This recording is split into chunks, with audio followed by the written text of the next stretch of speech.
There's something funny about Melbourne. Comedy's baked into the fabric of our city. I mean, have you seen hook turns? They're hilarious. Some year-round comedy clubs, they're fleeting. Others become institutions. And it's at places like that that household names cut their teeth, while other acts vanish into obscurity. From the trailblazing Flying Trapeze Cafe, Rod Contock and Mary Keneally's Comedy Cafe, and the legendary Last Laugh Restaurant and Zoo, to the 90s mayhem of the Prince Pat and St Kilda's SB Comedy. It takes passion, commitment, and a little bit of crazy to run a comedy venue. Today, there are comedy rooms in Melbourne giving stage time to a whole generation of comedians, 7 days a week, all year round. The Melbourne comedy scene has always been surprising, ingenious, exciting, and world class. A springboard for Australian performers to take on the world. So quiet in here. What is Dave Thornton doing as well? Oh no, that's me! That's me, guys! Have you secretly been ordering lasagna? I'm just happy to be here.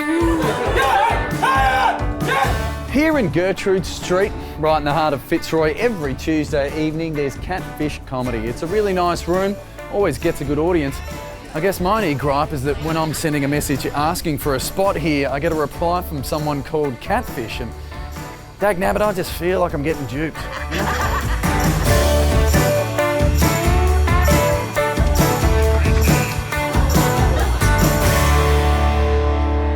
Luka, this room has somehow existed while numerous people have somehow been in charge and then passed it on to the next person. How's it all worked? Yeah, it's a real hand-me-down comedy room. I'm the latest to have it and I'm never letting it go. It's mine forever. It's always been great. The audience has always been fun because you get a lot of regulars through here, don't you? Yeah, tons of regulars. I don't know what it is. I think the pub, people just love the pub in general, and the cheesesteaks, like, keep people coming back. Was it hard to switch your brain from you're running the gig, All good. you're trying to get the punters in, People are coming in late as usual. you're organising all the comedians, Most involved. and then you've got a host, so you've got to start the night. Yeah. Hey, now I'm up here. A big round of applause for your MC, Luka Muller! Hello, nice to see you for the first time. In 2019, I was lucky enough to go and do some comedy in Singapore. Has anyone been to Singapore? Yeah. Yes, I was over there, right? And the comedy was fun. And then after the comedy, one of the comedians I was with, he offered to smoke some marijuana with me. And I don't know if you know this when you're over there, but it is illegal to smoke weed in Singapore, a lot like here. But the punishment is a little bit different. If you get caught smoking weed in Singapore, they will fucking kill you. No thanks. That's not worth it. No way. I am not willing to die for my right to feel hungry and anxious. Absolutely not. And it's so scary. How does it work? Do they do it that night? That's awful. They round you up while you're still high and just put you in a room with an executioner. What a bad hang. That's terrifying. We're just in there together. He's trying to end my life. I'm trying to explain BoJack Horseman. Awful. He's like, hands up, mate. I'm like, oh man, it's so funny. He's like a horse, but he's got depression. It's really good. So 4 years running, every week you're putting it up, and you've curated merch. Yeah, the merch and stuff more came about as a way to, like, sort of create the regulars and stuff, because I did the loyalty card, and it's like if you come a certain amount of times, you get to have a free t-shirt. So I think it helped create that thing of like, oh, people want to keep coming back. And you're still really happy and fresh-faced. That kills me. I just love comedy. And I'm not a big drug guy. You could probably tell that from, my entire look and vibe. I don't have like cool drug guy face at all. Very nice, very, very friendly face, very polite face. Someone once told me I'm the kind of face where every single person I meet assumes that I just had an ice cream.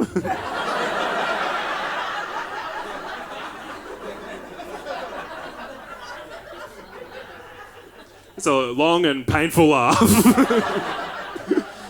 It's the only joke where like the setup is me talking about it and then the punchline is just you looking. Don't let Luka's charm fool you. I don't want to piss off Catfish, man. They're very mean people. Go crazy for your first take. The very funny Nath Valvo! Hello, Catfish. How are you? Laugh at my jokes, there's cameras. I have seen you grow up in comedy because I felt like when you were first doing sketch comedy on Channel 31, you were 4 years old, I think. Yeah, YouTube wasn't around, so that's where we went to upload videos to Channel 31. It was fun and it was It was a funny. good time. And it was, thank you. It was really funny. Hear that, Dad? I'm so sick of being gay. I can't explain to you people how exhausting it is being gay.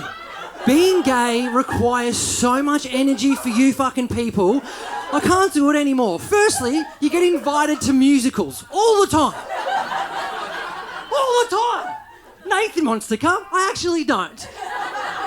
I'm sorry, I don't like musicals, and I know that's shocking to straight people, but I don't. The reason I don't like musicals is because it's always a love story between a man and a woman. And I don't believe that love story between the man and the woman because there's something about him in the musical that makes me think, oh, I don't think he's into her. If you've never seen a musical before, he's the guy going, I love her, I love her, I want to be with her. No, you fucking don't, mate. You're wearing tap shoes, you fag.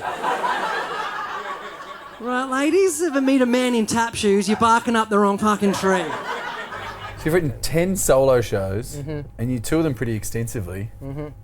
I don't really see you in the clubs. How dare you? Is this what this is? An intervention?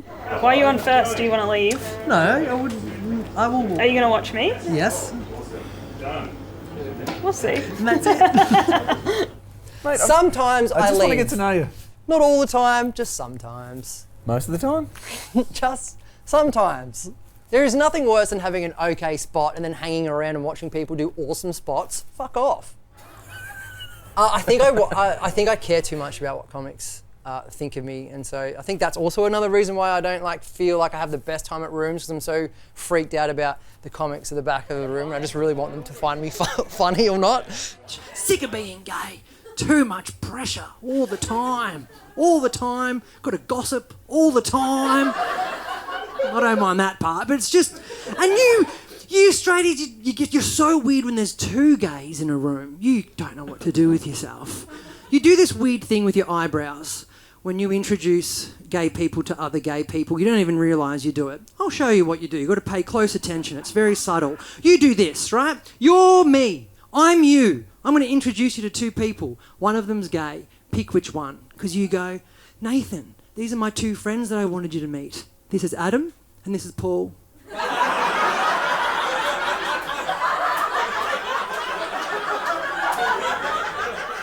How's that laugh? That's a guilt laugh.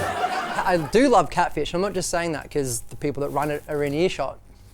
I like rooms where there's regulars because it forces you to do new, because they've probably seen you so many times that, you know, if I'm pulling out the triathlon gear at Catfish, I think people are like, really? Again? I didn't know what material to do tonight, and I was trying to figure out what to do, and then caught up with my friend Sam just before the show. He told me he's expecting. Well done, Sam. And I thought, oh, perfect. I've got that new baby chunk I'm trying to get good. Babies are cute, aren't they? Babies are actually adorable. Hanging out with little babies and they're all so cute and you have fun, good times. What does my head in is new parents. New parents do my head in. When your good friends become parents, things change, okay? Things change very quickly. Perfect example, my friend Kate, when we were 25, we were very off our faces at Falls Festival. It was day 2, it wasn't pretty, and she was so off her guts. She was so drug fucked that she had to run back to the camp and she did an emergency poo in an empty Nutrigrain box. That's what Kate did when we were 24. The same Kate last year complained to Kmart's Facebook page about bad customer service. That's the change I'm talking about. A guy that I used to buy my drugs off tried to give me a copy of The Barefoot Investor. What the hell? I didn't see one of this. Not one. I call it the Melbourne stance. I didn't see one, so that's nice. Can't believe I have to follow this guy. Second, safe spot. You don't have to do all the work at the top, you just slide on in. So do you know which material you're going to do tonight? I don't actually. Right before I got, within a few minutes. Maybe say I have 10 jokes I might want to do. Yeah. I'll choose the 4 that I think I'm going to do. I'll show you real quick so that you don't steal any of it. Do you remember your first time here at Catfish? I do, because it's a long walk to the stage. That's how I remember, down the side. And so I remember that, but I liked it. There's always a bit in my brain that makes me think, I hope this is me. I'm gay too. I didn't know. Yeah, it's cool if you didn't. No, you don't. It's all right. If you didn't pick it, I'm not wearing a denim vest, so I did trick you. Also, I didn't even know we were allowed 2 in a row unless you put up a pride flag. But I'm not.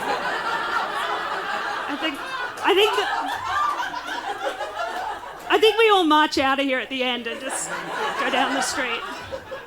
Did you start out in Queensland? Yes, Brisbane, at a pub called the Boundary Hotel, and I performed to like 3 barflies and then the other comedians, and that was it. And you thought, this is what I need to do with my life?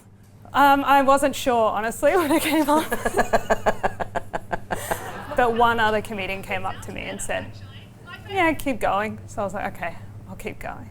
Yeah, because every time I've seen you on stage, you very rarely look nervous. Yeah, I think I got it all out in that one night. Sometimes I think I hide it well, though. I hide the nerves. But lately I haven't been nervous. Ollie, who's your favourite on tonight? Yeah, just randomly. If Just you had randomly. to pick one person. God, I would say Alex Ward. Oh, that's crazy. That's me. Do you think there's a difference between audiences in Brisbane and Melbourne? Yes, 100%. You couldn't even talk for as long as I've answered this question without being interrupted, probably. I feel like anything in inner city Melbourne that's ticketed is attentive. Even $5, they're like, I better get at least $5 worth. Maybe a few minutes of quiet. My favourite heckle I've ever had was actually just a comment. There was a guy sitting in the front row. During my set, he turned to the girl sitting next to him and he goes, heh. Like I could see right where you guys are. He goes, heh, and points up at me and goes, now this is comedy for men and women. It was actually a huge relief because men and women do make up most of my audience. You also write for the project Yeah. and you write for other TV shows. What's easier, writing for TV or writing for your own stand-up? Writing for TV is so much easier. It's so much easier when someone has like a topic that's... You can't look at yourself and be like, what's funny about that? It's not that easy. I'm sure you've had that experience where you say something you did on stage and you're like, oh, they're not laughing, they're just afraid. Well, it's that thing because when you think of bits, it's inside your head, which is a very introverted process. And then you go out and say it to the world and you go, that should have stayed especially inside. me. I couldn't be any less political when it comes to comedy. It's nice to be out, isn't it? It's nice to be drinking. I'm having a wine at the back. I'm banned from one drink at the moment. I'm banned from the espresso martini. Anyone on one? No one's on one. I don't even say I've had one anymore. I say I'm on one. Like, if you're like, how many are you on? More than one? Too many. That's how I found out I should be banned. No one said when I first had them, don't have 3 in a row. None of my friends said that. So I had one and I was like, yum. And then I had another and I was like, yeah, I want to fight. I was like, I want to fight. I looked down the bar, there was another girl ordering one, and I actually thought, does she think she can take me? Because I'm like, I've had 2, I'll fuck her up. You know? And then I remember I was like, I ordered the 3rd one, right? And I looked away from the bar, and then I could hear this shaking, my eyes started twitching. And I was just like, what the hell is that noise? And I looked back and the bartender's like, it's the drink you ordered. I was like, fucking hurry up. Just give it to me. I was just losing my mind. And I realise now it's coffee and alcohol. It makes you depressed with energy. Of course it's going to mess you up. I don't know why we just feed those to small women and expect them to be fine.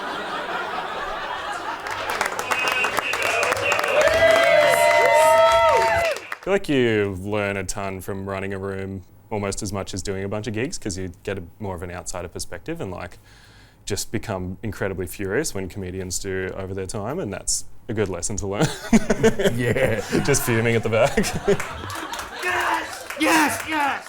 Just drives me so crazy because I feel like the punters, even if they have a good night, but then they get home at 11:30 or whatever, next time they think about coming, they'll be like, oh, it was fun, but we got home so late. And it's like, anything to avoid that is the dream for me. Right, going out to a very funny Sami Shah!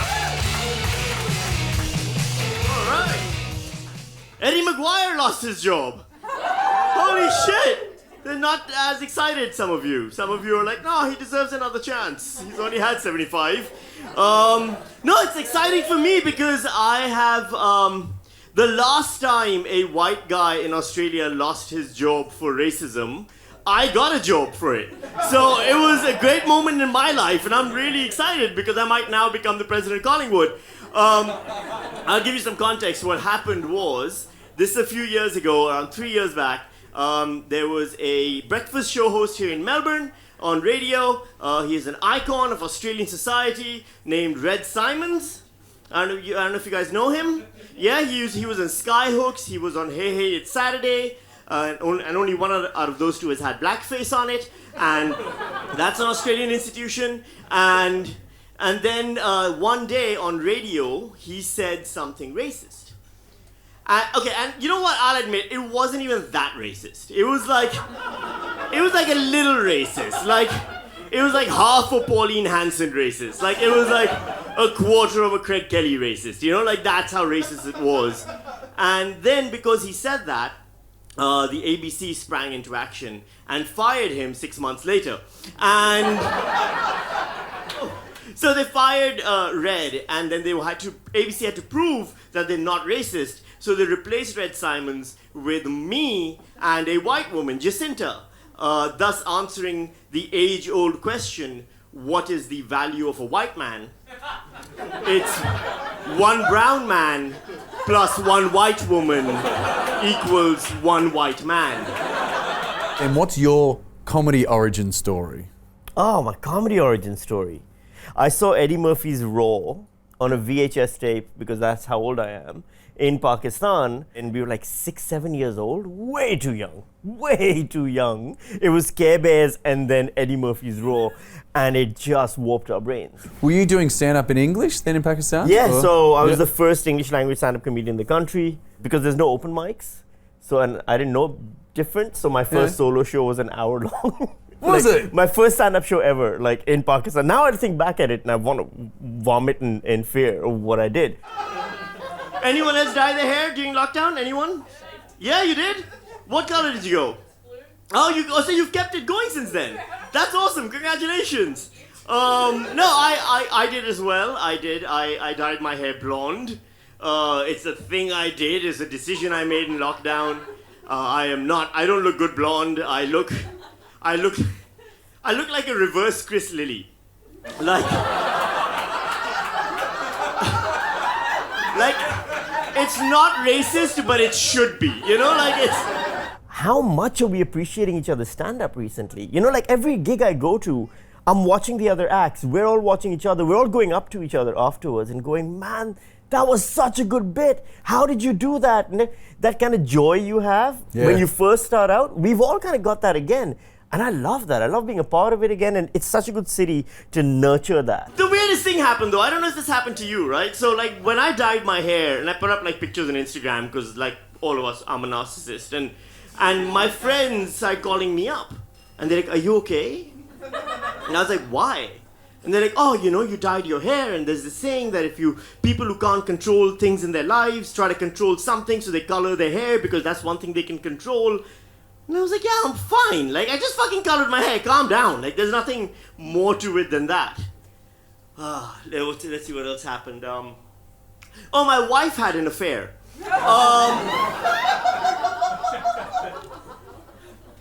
So when you go to Chemist Warehouse to buy hair dye, they shouldn't sell it without a mental health care plan. Like... It's quite hard sometimes to pull yourself away from the gig. This chat's great. Very few people are as challenging intellectually and stuff as comedians. We question everything. We like ridiculing, taboo subjects. And I love that about us. We don't waste time in small talk.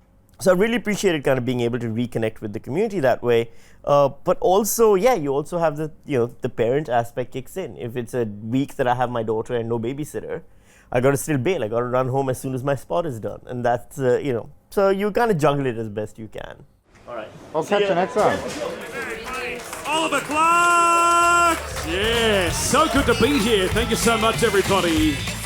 Wonderful to be here at the Catfish International Resort and Casino. Wonderful establishment. It's the place I choose to play whenever I come into town. I love to sing, by the way. Got a few albums out, I'm not going to lie. They're pretty great. This one's Atomic Thrust. It's available on Spotify, but it's available here tonight as well. A lot of, artists sell their merch after the show. I like to sell mine during my show. $20. All right, well, it's here if you want it. Mate, I was always jealous of you because you gigged at the ESPY, which is like a comedy institution. I remember one of my first experiences was like so nervous because there were some names there that I'd seen around or on telly or something. And then there was this guy who was going to be on and he was just pounding a burger. And I just didn't understand how someone could pound a burger before going on stage because I was just so nervous. I want to know how the Oliver Clark character on stage evolved. Were you doing this at the first gig? No, I was wearing jeans and a shirt, but I always wanted to have a costume. Even if they don't remember your name, they'll go, I love that guy, or I hated that guy in the suit. So I always wanted to, and then I noticed as soon as I put on the suit, the jokes made way more sense. You'll have to excuse me, I was going to do a song, but I forgot to do my vocal warm-up, so if you want to... Yes! Yes! Yes! Hey! Yes! Yeah! Hey! Yes! Yes! Hey! Oh! Ah! Yeah! Yes! Yeah! Yeah! Yeah!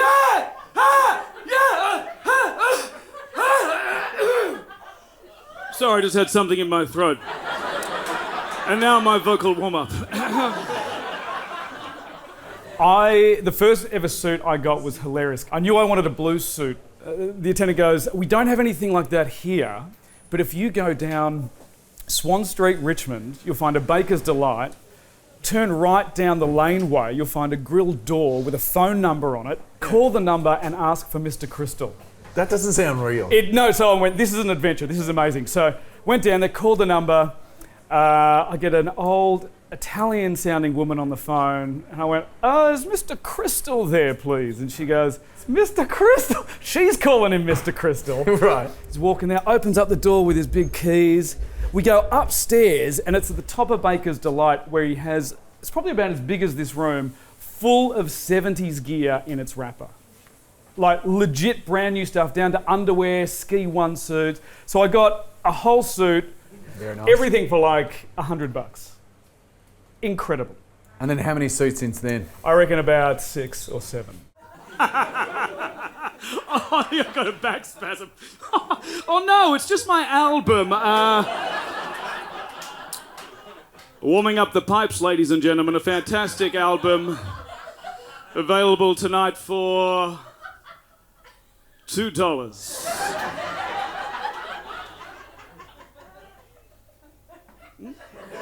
Well, it's here if you want it. But here's what I find. When I write a bit, if I'm laughing uncontrollably when I'm writing it, I know it's going to work on stage. And normally it's something that is really left of centre and I'm taking a big risk in doing it. The comics and bar staff who have seen the act enough times to know what's going on, and just if I get laughter from either of those two groups, I'm sorted. Oh, show business. I love it. It's a sweaty business, though, I tell you, and rightfully so. It's the old showbiz adage. If you're not sweating, you're not working hard enough. So I bring a sweat rag every time to mop the brow. Doesn't have to be anything. This is just a sports sock. But like any good entertainer, you mop your brow and you give it to a fan. That's got COVID all over it. Now, Ollie, I know you're used to playing stadiums, 1,000-seaters, etc. But what's it like in the smaller rooms? Do you think sometimes the reaction, because it is a big character on stage? I think it's how you set it up. Because when gigs don't go well, it's generally because of that. So what do you like about performing up here at Catfish? Is that where we are? Oh, I had fun getting in today. I came in my RAV4. All-terrain vehicle. RAV4 two-door. But the great thing is, thank you. Someone knows their automobiles. What's that? Who's got one? Is it a 2-door? Yeah. Right. Now, you're probably the same as me. Whoa. It's 2 doors, but that back door opens like that. That's 3 doors. You're getting 2 doors, 3 doors for the... Would you... What? Does it fit in your 4-metre, 22-centimetre garage? How did you know the size of my garage? Hecklers can add to it. The rawness of a night. I swear that's her. Was that same woman who was yelling out? It is so good to be here. My name is Scout, and for those of you who haven't seen me before, I'm a non-binary person, which means that even though I was born female, don't identify as being male or female, something kind of in between and outside of that. I won't get too abstract. This isn't gender studies. It's okay. My pronouns are they and them, but honestly, in this cap, I'll answer to champ. Stand-up is a little bit of a subculture. Do you think it's unique, or is it like other theatre performances and spaces? It's a very tight-knit community, and I love that. And it's very similar in those ways to the improv community or the drag community or the fringe performance community, but I think stand-up has less pretensions. Because it's no one is getting up on stage and doing a tight 5 to 7 and being like, well, this is art. And let me tell you why.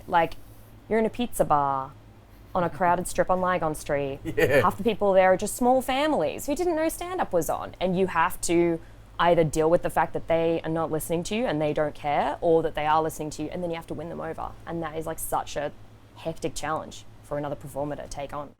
It doesn't matter what's between my legs. That has absolutely no bearing on my gender. My entire gender is rooted in this objectively shit haircut.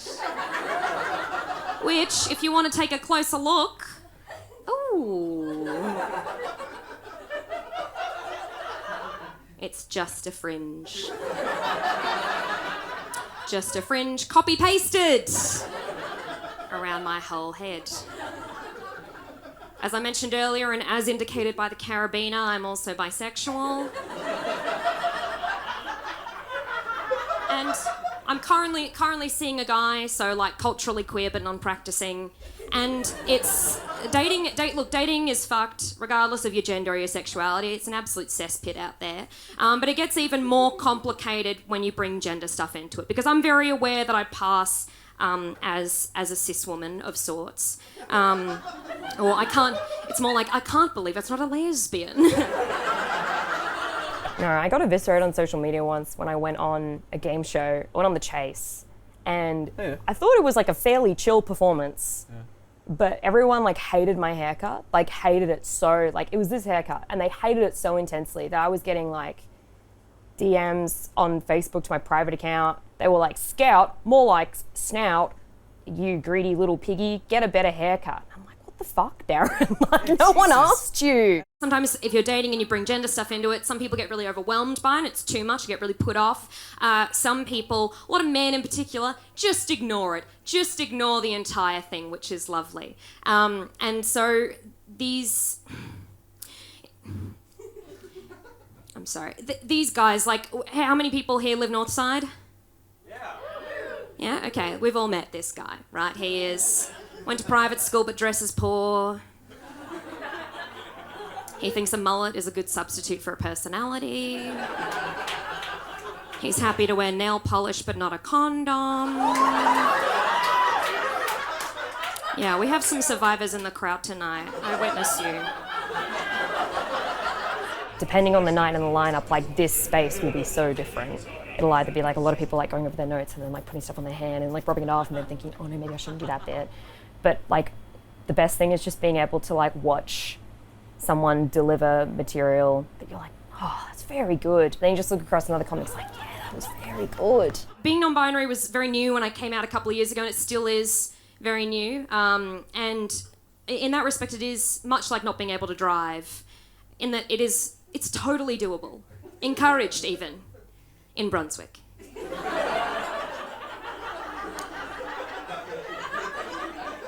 It starts to get pretty fucking impractical in the outer suburbs, though. Melbourne audiences respond well to your material. Have you taken it further Is there some cities that you go, no thanks, I'm not doing it there?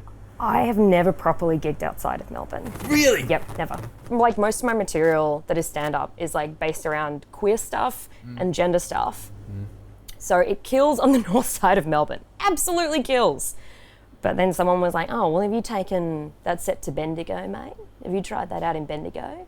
And no, I haven't tried it out in Bendigo. I'm very scared. I also don't drive because I'm queer, so that's just a requisite with that. But It's a real privilege to be gigging in Melbourne, I'm not going to lie. Don't know how well that would go down in Ballarat, but...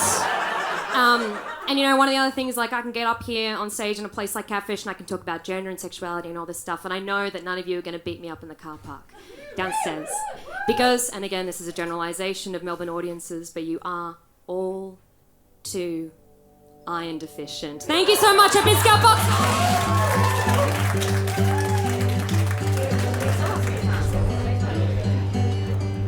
I have no idea how long that went for.